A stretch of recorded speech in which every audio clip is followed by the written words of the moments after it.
Assalamualaikum dun sana. Ba kabar? Lelo, le sehat? Alhamdulillah yo. Lomba Kasidah Rabana. Dalam hal ini, juri pertama Ibu Desmayati SPD dan juri kedua Ibu Bunga Rosdalia. Sebentar lagi kita akan mengikuti cabang lomba Kasidah Rabana yang diikuti untuk 8 nagari yang ada di Kecamatan Batipu. Sebelum acara ini kita mulai, marilah sejenak kita dengarkan sambutan atau arahan dari Dewan Juri yang akan menilai pada penampilan kali ini. Kepada Dewan Juri kami persilahkan.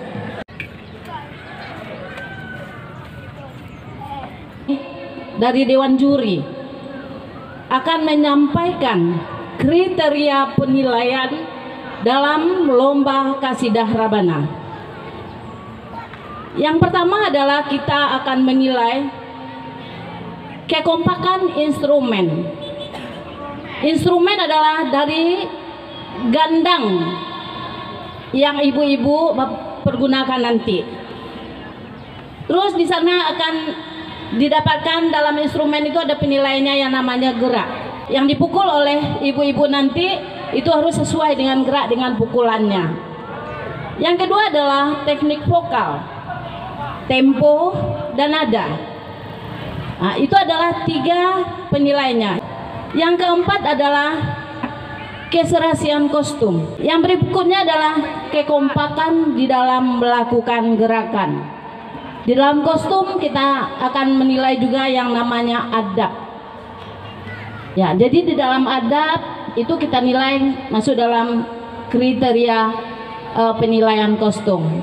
Terus jumlah nilai kita nantinya jumlahnya semuanya 500. Ya, yang untuk penilaian kekompakan instrumen itu nilainya nanti ada 200. Nada, temponya nanti itu ada 200, kostum dan geraknya itu adalah 100. Kasidah dari Masjid Hidayah Kubunan Ampe berjumlah peserta sebanyak 15 orang dan akan membawakan lagu pertama yaitu Jilbab Putih dan lagu kedua Titian Hidup.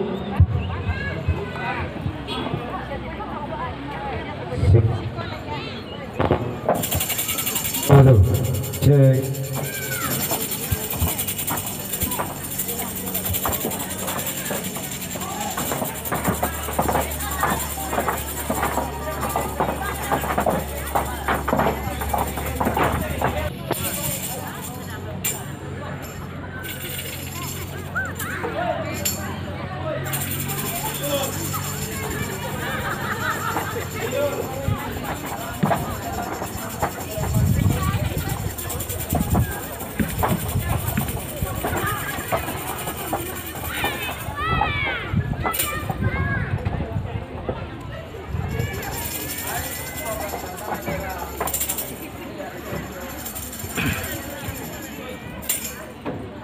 Assalamualaikum warahmatullahi wabarakatuh.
warahmatullahi wabarakatuh.